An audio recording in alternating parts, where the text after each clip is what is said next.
बॉलिवूडकडनं स्त्री हा cinema release होतो आणि त्याच्या अपार यशानंतर अगदी back to back, back to back, back to back मग हॉरर कॉमेडी किंवा फक्त हॉरर किंवा ऑकल्ट प्रॅक्टिसेस या सगळ्या जॉनराजमधल्या films back to back, back to back बनवल्या जातात. बॉलिवूड असू दे किंवा मराठी सिनेमासृष्टी असू दे. आता यात सगळ्यांमध्येच आणखीन एक मराठी चित्रपट येतोय जो हॉरर जॉनरातला असणार आहे, ज्याचं नाव आहे जारण आणि याचा टीझर ड्रॉप झालेला आहे. कसा वाटला मला हा टीझर ते जाणून घेण्याच्या आधी मला आधीच एक फ्रेम लावायची आहे आणि या तिघांचंही खूप, खूप, खूप कौतुक करायचंय.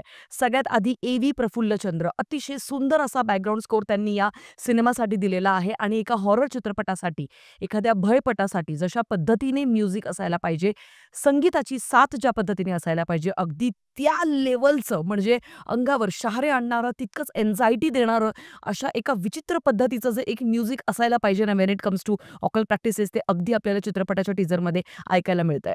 त्याच्यामुळे त्यांचं कौतुक. त्याच्या समवेतच सिनेमॅटोग्राफर मिलिंद जोग आणि editor Abhijit Deshpande. I think या तिघांचंही जितकं कौतुक करावं तितकं कमी आहे. कारण when it comes to horror जॉनरा मराठी चित्रपटसृष्टीमध्ये आत्तापर्यंत माझ्या संपूर्ण आयुष्यामध्ये मी एकाच चित्रपटाचं फक्त कौतुक करते आणि तो आहे लपाछपी.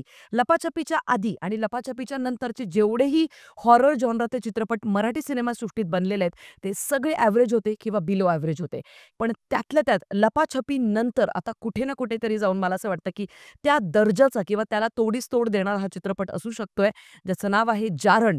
आणि एकंदरीत सिनेमॅटोग्राफी म्हणजे सुरुवातीलाच मी त्याचं यासाठी कौतुक करतेय, कास्टिंगबद्दल बोलण्याच्या आधी. कारण कमालीची सिनेमॅटोग्राफी आपल्याला ह्याच्यामध्ये दिसते आहे. स्पेशली हा शिड्यांच्या तिथून जाताना अमृता सुभाषचा जो सीन आहे, कमाल. म्हणजे ज्या पद्धतीने ॲक्टर भीती फील करत असतो त्या पर्टिक्युलर सीनमध्ये, चित्रपटामध्ये तीच भीती आपल्याला बसल्या ठिकाणी जाणवायला हवी आणि ते आत्ता इथेच फक्त टीझरमध्येच आपल्याला ती जाणवते. यावरनं तुम्हाला समजत असेल की मी कुठच्या लेव्हलच्या सिनेमॅटोग्राफीबद्दल बोलते. बरं, एडिटिंगबद्दल बोलायचं झालं तर कमालीचं एडिटिंग केलेलं आहे. कलर ग्रेडिंगसुद्धा बाप लेव्हलचं झालेलं आहे आणि स्पेशली कोकणातली ही गोष्ट आहे, त्याच्यामुळे तिथला सततचं पावसाळी वातावरण असतं. मग तो एक डार्क इंटेन्स टोन मेंटेन करणं गरजेचं आहे. ह्या सगळ्या गोष्टींमध्ये अतिशय सुंदररित्या काम करत ही टीम जारण चित्रपट घेऊन आली आपल्या सगळ्यांसमोर. आणि आता मी बोलते कास्टिंगबद्दल. सगळ्यात आधी अमृता सुभाष. मी नेहमी असं या मताची आहे, की she is one of the finest actress from Marathi cinema industry. Because आता तिचा आणखीन एक चित्रपट येतोय, चिडिया नावाचा, जो एक बॉलिवूडचा चित्रपट आहे. त्याचाही ट्रेलर रिव्ह्यू मी माझ्या हिंदी चॅनलवरती केलेला आहे, तो बघायला विसरू नका. पण अमृता सुभाष, मला असं वाटतं, की तिच्या वाट्याला जे काही येतं ना, ती ते अगदी चोखपणे पार पाडते. इतकी रॉ ॲक्ट्रेस ती आहे ना, की तिला फार असं खूप ग्लॅमरस आणि ह्या त्या गोष्टींची अजिबातच गरज नसते. तिला साधं उभं केलं आणि 2 वाक्य जरी दिली ना, तरी पण ती त्या 2 वाक्यांच्या अवतीभोवती एक पात्र तयार करू शकते आणि त्या पात्राला स्क्रीनवरती उभारू शकते. आणि त्याच्यामुळे मला असं वाटतं, की ती भयंकर टॅलेंटेड ॲक्ट्रेस आहे.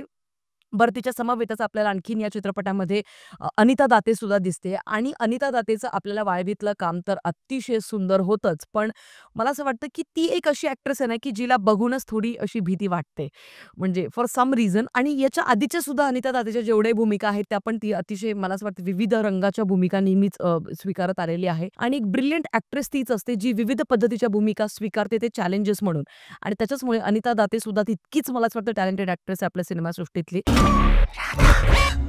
मुख्यतः अमृता सुभाष आणि अनिता दाते, मला असं वाटतं, की विमेन सेंट्रिक फिल्म्स जेव्हा-जेव्हा येतात ना, तेव्हा-तेव्हा मला त्याचं खूप कौतुक असतं नेहमीच.